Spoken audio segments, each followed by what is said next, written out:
There is a certain kind of person who has loved someone who was never quite safe to love. You know this person. Perhaps you are this person, someone who stayed longer than they should have, who forgave faster than was wise, who mistook intensity for intimacy and chaos for chemistry. And here is the part no one talks about.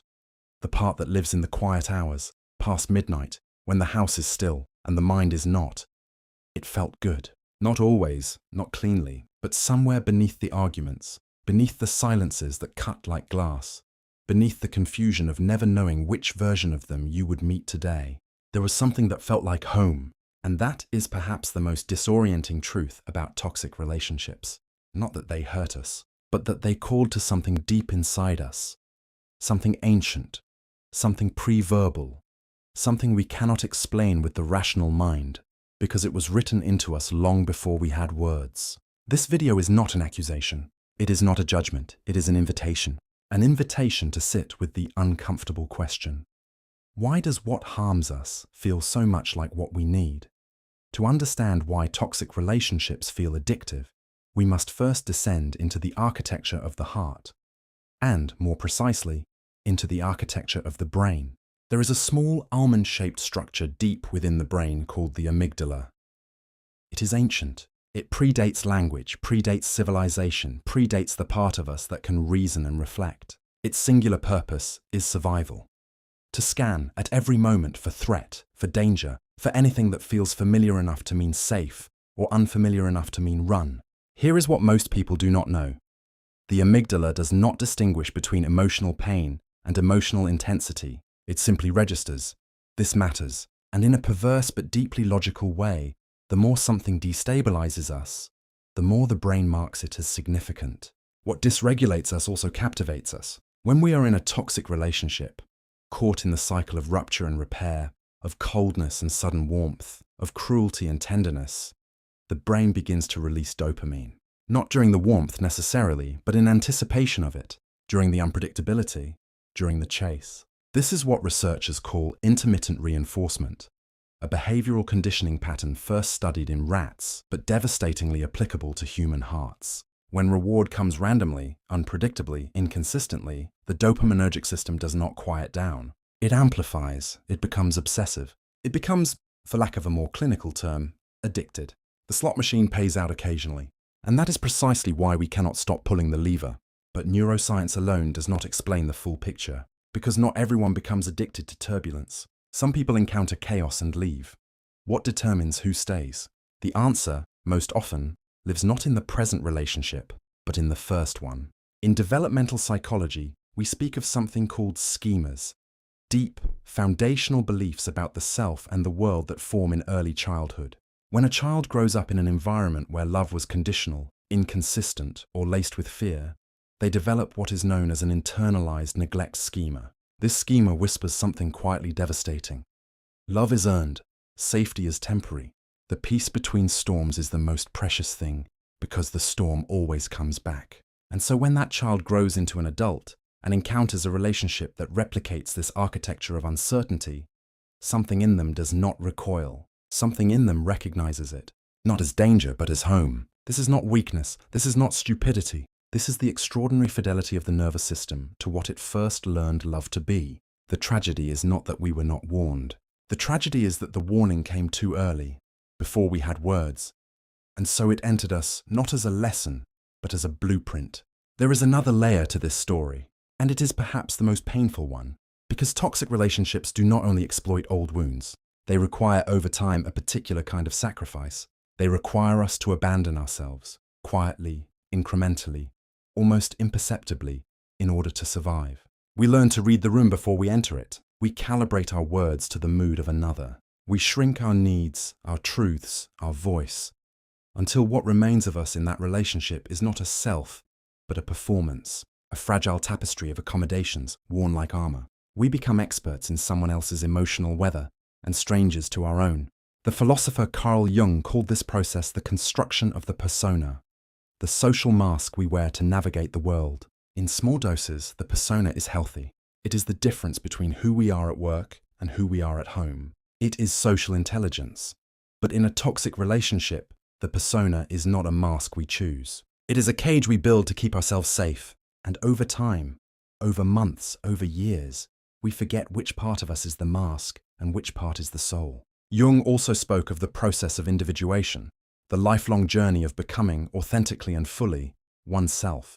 And toxic relationships are perhaps the greatest impediment to that process, because they demand, at every turn, that you be less, that you need less, that you feel less. There is a concept in cognitive psychology called metacognition, thinking about one's own thinking, the capacity to step outside one's mental processes and observe them with some degree of clarity. In a healthy, regulated nervous system, metacognition is accessible. We can pause. We can ask ourselves, is this reaction proportionate? Is this feeling information, or is it old noise dressed in new clothing? But in a chronically stressed, hypervigilant nervous system, the kind that develops from living inside a relationship that is never quite safe, metacognition becomes nearly impossible. The amygdala has hijacked the prefrontal cortex, the reasoning mind. We are operating not from wisdom, but from survival. And from inside the fog does not look like fog. It looks like the whole world. This is why people in toxic relationships often cannot explain, even to themselves, why they stay. It is not that they lack intelligence. It is that their intelligence is being deployed in service of a nervous system that has learned this turbulence is the price of love. And the alternative, calm, safe, quiet love, feels not like peace, but like emptiness, like something is missing, like absence rather than sanctuary. The ancestral echo of early attachment calls louder than the voice of present reason. There is a particular story we tell ourselves, one that feels at the time like love, but is in truth something closer to a wound wearing love's clothes. We tell ourselves, if I am patient enough, he will soften. We tell ourselves, if I love her correctly, she will finally feel safe. We tell ourselves, if I stay, if I try harder, if I ask for less, if I become smaller and quieter and more convenient, then, maybe then, they will become the person I know they could be. This is the illusion of fixing, and it is perhaps the most seductive lie that toxic relationships offer us, because it is dressed entirely in virtue, in patience, in loyalty, in the deep human belief that love, if it is real enough, can transform another person. Here is what no one tells you. You cannot love someone into healing. You can witness their pain. You can hold space for their becoming. You can stay and stay and stay until there is nothing left of you to give, and they will still only change when they decide to change. On their timeline, in their own reckoning. Your love is not the variable. But why do we persist in this story? Why do we return again and again to the project of saving someone who has not asked to be saved? Because it is safer than the alternative. Because if the problem is them, if they just need more of our love, more of our patience, more of our careful navigation, then we remain in control. We have a task, a purpose, a reason to stay that feels noble rather than desperate. And because, if we are honest, the version of them we are trying to fix is not entirely real. It is a composite, the person they were on their best days, the tenderness that appeared briefly between the storms, the potential we sensed, and perhaps rightly sensed. But that potential is not a person.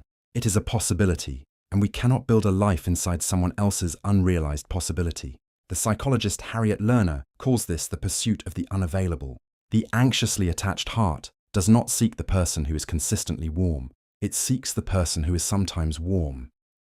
Because the inconsistency creates a project, and the project creates a reason to stay close.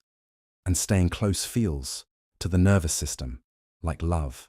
But it is not love. It is anxiety, dressed in love's language. There is a moment, and if you have lived this, you will know exactly the moment. I mean, when the truth arrives, not dramatically, not in a single revelation, but quietly, in an ordinary afternoon, when the light is grey and the house is still. The truth that says, I have been so busy trying to fix them that I forgot to ask whether this was fixable. I have been so focused on their potential that I stopped seeing their pattern. That moment is not failure. That moment is the beginning of clarity. And clarity, even when it arrives as grief, even when it costs you the story you have been living inside, is the first breath of freedom. You are not a healer sent to save the people who hurt you. You are a person, whole, wounded, trying, worthy of a love that does not require you to earn it daily. Worthy of a relationship in which you are not a project manager of someone else's emotional chaos, but a participant, seen, met, held. The illusion of fixing kept you close to someone who could not hold you. Let it go, not with bitterness, not with the exhausted anger of someone who gave everything and received so little, but with the quiet, aching grace of someone who finally chose themselves. Viktor Frankl, the psychiatrist and Holocaust survivor, wrote something that has stayed with me for years. He said, "Between stimulus and response there is a space. In that space is our power to choose our response. In our response lies our growth and our freedom. That space, that pause, is perhaps the most sacred territory in the human experience. It is not the absence of feeling. It is not detachment or numbness or the cold armor of not caring.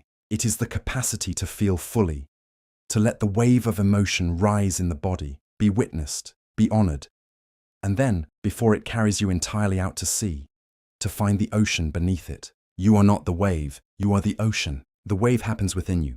It is not you. This is the alchemy of emotion that no one taught us in school. The transformation of reactivity into response, of unconscious repetition into conscious choice. It is not something that happens once in a single moment of epiphany. It is a practice, it is a returning, again and again and again. In the language of Jungian psychology, this is the beginning of individuation. The moment you stop living the script written by your earliest pain and begin, haltingly, imperfectly, to write your own. There is a particular kind of silence that follows the end of a loud relationship. The world becomes very still, and in that stillness, there is often grief, profound, disorienting, layered grief for the person who was never quite kind to you, and for the self you abandoned in the trying to be loved. Do not rush that silence. It is not emptiness. It is the beginning of listening, perhaps for the first time in years, to the quiet voice that has been there all along, saying, "You are allowed to need things. You are allowed to be difficult and wounded and uncertain.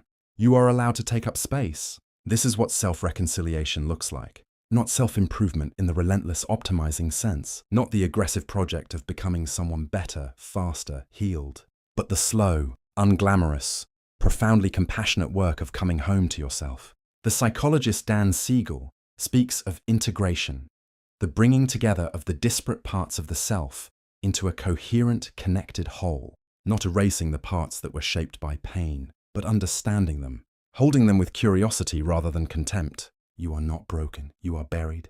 And there is a significant difference. The broken thing needs to be replaced. The buried thing only needs to be found. Healing from a toxic relationship, and from the deeper patterns that drew you into it, is not a linear journey. It does not move from pain to peace in a neat upward trajectory. It spirals, it revisits, it surprises you in ordinary moments. A song, a smell, a quality of light on an afternoon in autumn. With grief you thought you had already processed. This is not a sign that you are failing. This is a sign that you are human. The work, the real, unglamorous, sacred work, involves several things, though none of them are quick fixes. It involves learning to recognize the nervous system's patterns, the tightening in the chest that says danger, and the question that follows. Is this danger real? Or is this an echo? It involves building what John Bowlby called earned security. The capacity to develop, through new relationships and new experiences, the sense of safety that was not available in childhood. The brain is neuroplastic. The patterns written in us are not permanent sentences. They are first drafts. It involves learning, perhaps for the first time, what calm feels like. Because calm, the absence of drama, the presence of consistency, the quiet of being with someone who does not require you to be less, will initially feel wrong. It will feel boring. It will feel like a wound where the wound should be. Give it time.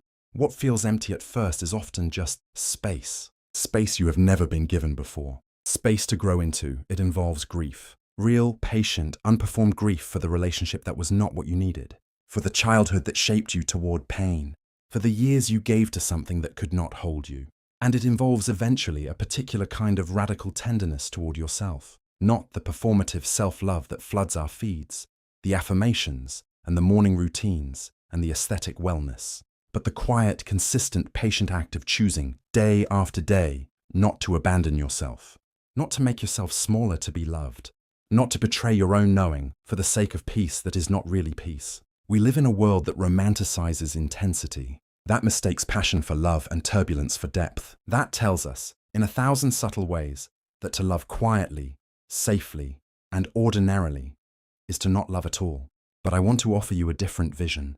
The vision of the person who has done the slow, unglamorous work of becoming conscious of their own patterns, who has grieved what needs grieving, who has learned to sit in the sacred stillness of their own company without anxiety, who has stopped confusing chaos with aliveness. This person is not extraordinary in any visible way. They do not have a dramatic story to tell at dinner parties. Their relationship is not a storm of passion and suffering. Their life does not look like a film, but they are awake, quietly, profoundly, beautifully awake. And that kind of wakefulness, earned through pain, refined through patience, expressed through ordinary acts of self-fidelity, is, I believe, one of the deepest forms of courage available to a human being.